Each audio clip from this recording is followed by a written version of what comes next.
Hello, today we're going to be working on rolls. With a parkour roll, we want to be rolling diagonally across our back, so more commonly across the top of the shoulders and along the side, so it's like the meaty parts of the back.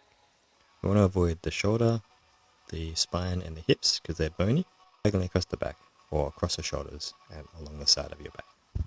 So avoid the center of your spine because that's quite painful and keeping to the meaty parts.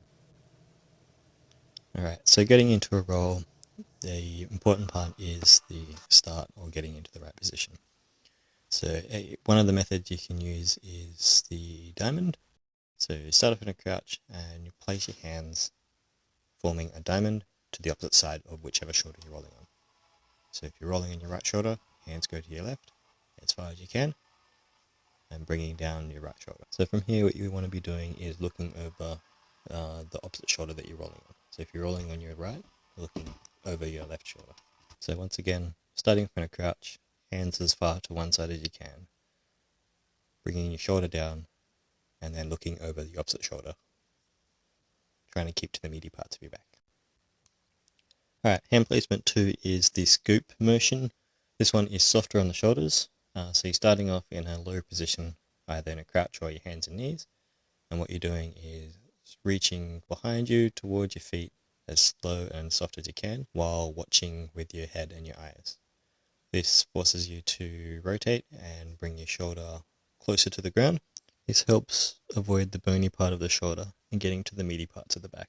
And once again, starting from a crouch or your hands and knees, grabbing your hand and reaching behind you, sweeping through with your hand and looking over or following it with your head and eyes.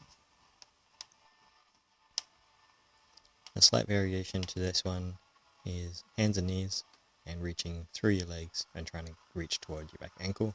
This can help some people.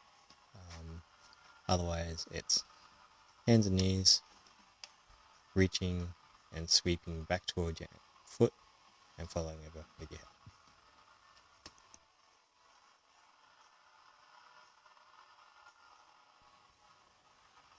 So what can help with the roll and not hit your shoulder is imagine being in a box.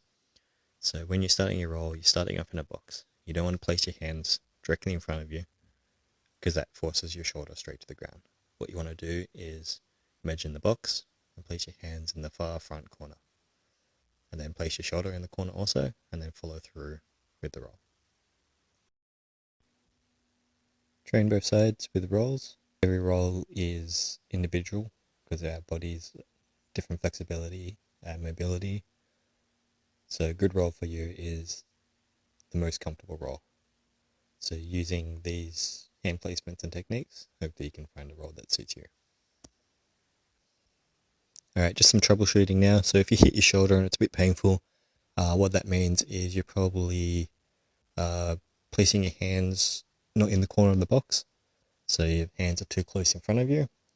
So placing your hands more to the side will hopefully help with your shoulder hitting. If you're hitting your spine, your roll is too straight, so you got to roll a bit more diagonal, a bit more sideways. If you're hitting your hips, you got to try and focus on rotating your hips on the exit. So imagine bringing your knees down to the ground first. If you hit your ankles, it probably means you're stopping in your roll once you've rolled.